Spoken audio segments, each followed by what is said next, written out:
dia teman istriku. Sudah seminggu dia tinggal di rumahku. Katanya sedang geger sama suaminya. Sampai di suatu malam, aku benar-benar merasa pening tingkat dewa. Saat itu, aku lagi penguin banget. Yang jadi masalah, istriku dalam keadaan datang tamu atau bulan.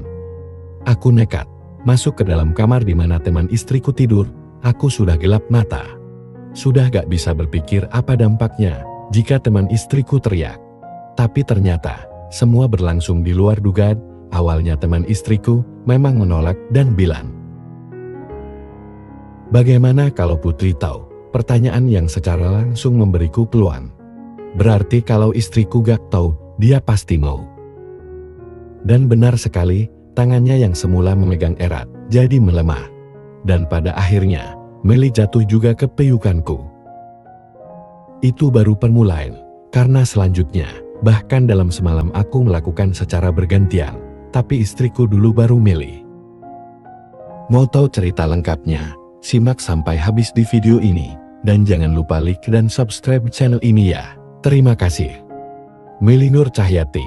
Melihat dia aku jadi suka ingat penyanyi dangdut dari Blitar yang buah non. Sapin Misa, tapi Meli lebih muda. Karena teman kuliah istriku, karena begitu dekat dengan istriku, Putri. Aku juga ikut akrab, aku juga kenal suaminya. Dan kami, saat ini pun, sama-sama baru punya anak satu, serta sama-sama baru kelas 2 SMP. Dulu waktu menikah, juga hampir bersamaan. Memang jarang ada teman kuliah, tapi keakrabannya masih terjaga. Padahal, sudah melewati masa 15 tahun lebih, hingga pertemanan itu seperti sudah jadi keluarga. Namun benar saja kata orang, gak ada yang sempurna di dunia. Gak ada hubungan dekat tanpa cacat. Dan yang pasti, seperti apapun kita selalu hati-hati dalam melangkah. Suatu saat ada saja duri yang menancap di kaki kita. Aku dan Meli sama-sama gak kuat, sudah menodai sebuah persahabatan. Telah menzolimi istriku, sama sekali gak berpikir. Betapa hancurnya hati istriku jika dia tahu. Suatu hari Meli bertandang ke rumahku, dia sendiri, ini gak seperti biasanya. Sebelumnya, setiap main ke rumah, selalu bersama suaminya dan anaknya. Sudah begitu, aku melihat ada yang beda di wajahnya. Wajah orang yang sedang punya beban. Tapi aku diam, aku yakin pasti akan cerita sama istriku. Dan sampai juga ke aku. Benar saja, istriku cerita, suami Meli mendua. Tapi fatalnya, sudah ketahuan malah merasa gak salah, dan main tangan. Sebenarnya Meli sudah ke rumah orang tuanya, tapi cuma sehari. Meli tetap gak mau utuhnya tahu masalah rumah tangganya. Akhirnya, untuk sementara memutuskan numpang di rumahku. Dia teman lama dan teman akrabnya istri, mana mungkin aku melarangnya. Lagian istriku punya usaha laundry di rumah, Meli bisa bantu. Malah, dia bersedia jadi karyawan. Maklum, selama ini hidup Meli hanya bergantung pada suami saja alias ibu rumah tangga saja. Sedangkan aku sendiri kerja sebagai satpam di sebuah bank swasta. Jujur saja, sejak Meli tinggal di rumah, aku gak bisa tenang, bukan merasa terbebani. Tapi aku suka merasa hanyut oleh kecantikan Meli. Istriku memang cantik, tapi kecantikan orang lain lebih menggiurkan. Suka bikin gagal fokus, dari situlah, aku selalu menghindari momen duduk bertiga di rumah. Bukannya apa-apa, hanya khawatir saja kalau istriku terlalu jeli melihat sikap anehku pada Meli. Apalagi selama ini istriku sangat percaya padaku. Dia bahkan gak punya dugaan kalau aku mau melahap temannya sendiri. Dan aku juga gak mau merusak kepercayaan itu. Tapi yang namanya manusia biasa, selalu saja melakukan kesalahan. Kesalahan yang disengaja, istriku gak akan percaya jika aku menyukai Meli. Meski temannya itu sangat cantik. Tapi aku gak mampu menghadapi sebuah keadaan yang aku anggap sangat darurat. Hingga keyakinan istriku itu gak berlaku bagiku. Suatu kali, aku benar-benar menginginkan hubungan.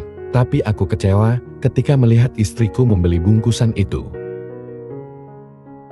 "Kamu," kataku ingin menebak. "Iya, lagi datang tamunya," sahut istriku sembari prengisan. Waduh, seruku sambil menepuk jidat. Kecewaku dobel, padahal sudah seminggu gak melakukan. Sejak ada Meli di rumah, istriku sering ngobrol sampai larut.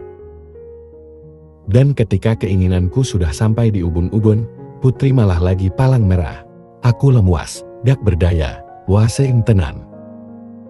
Dikala keinginanku sudah sampai puncak, aku keluar kamar. Saat itu, malam hari, anganku tertuju sama Meli, ada keinginan untuk mengajaknya pertunjukan. Ini terdengar konyol dan terkesan tidak waras. Memang, tapi itu yang ada di otakku waktu itu.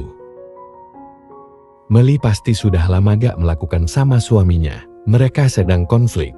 Itu yang menguatkan dugaanku. Meli pasti sedang nahan keinginan juga. Dan biasanya, wanita sedang naik, tidak pandang bulu. Gak mau tahu, apakah aku ini suami dari sahabatnya atau orang lain. Maaf, itu hanya anggapan dari pribadiku saja.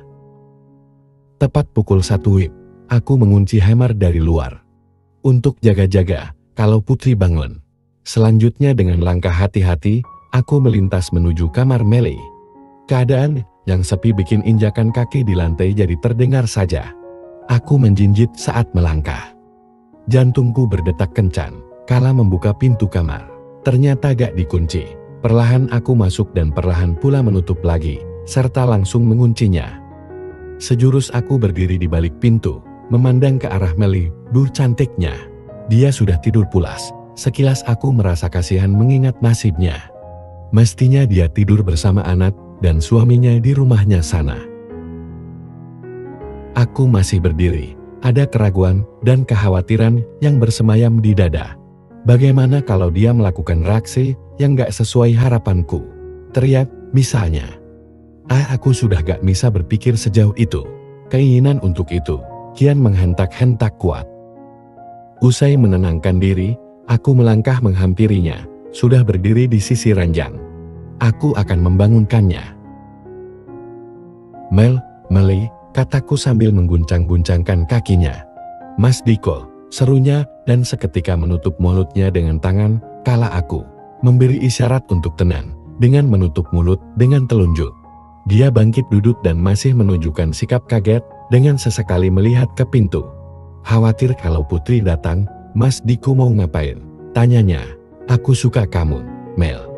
Ucapan itu spontan keluar dari mulutku, sebelumnya juga aku gak berpikir ke situ.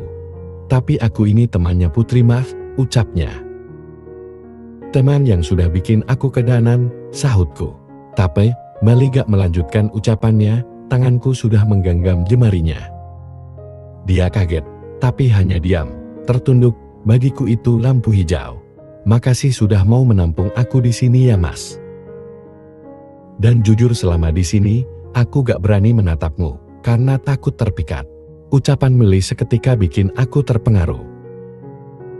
Untuk beberapa saat lamanya, aku menatapnya penuh, setengah gak percaya diri. Jadi aku gak melanjutkan kalimat, karena Meli sudah menyangguk duluan. Hingga selanjutnya, bak orang yang kehausan, aku melihat Meli adalah sebagai sebuah telaga yang airnya sangat jernih dan bening. Aku berpikir, jika aku bisa sama Meli artinya kewajiban Putri berkurang. Dan seperti sudah sama-sama sepakat. Gak menyia-nyiakan waktu, kami pun mulai. Di pertengahan aku berhenti dan menarik tangannya, mau kemana? Tanyanya.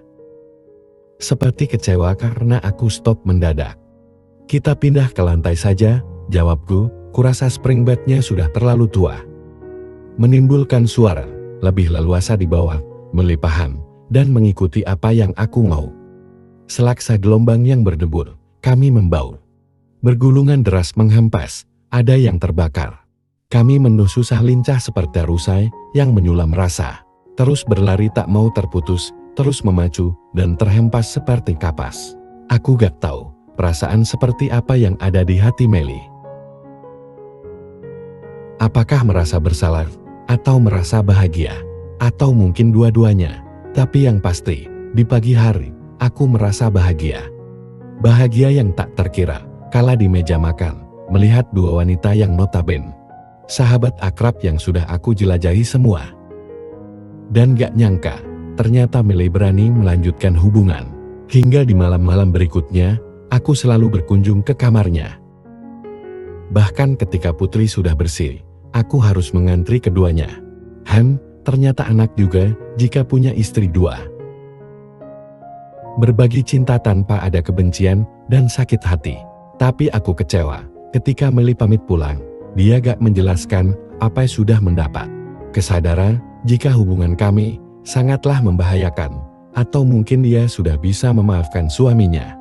Atau bisa jadi sakit hatinya sudah sembuh karena dia sendiri telah bermain di belakang suaminya. Tapi apapun alasannya, yang jadi korban tetap Putri. Istriku, andai akhirnya hubunganku sama Meli ketahuan, akan seperti apa keadaan hatinya? Orang yang dipercaya, dianggap bisa memberi kebahagiaan, justru malah merusak kebahagiaan. Aku sadar aku salah, tapi gak mungkin berani minta maaf. Biarlah ini hilang dengan sendirinya, yang penting aku bertobat dan gak mengulangi lagi. Maafkanlah aku, istriku. Tamat, semoga teman-teman terhibur. Jangan lupa subscribe.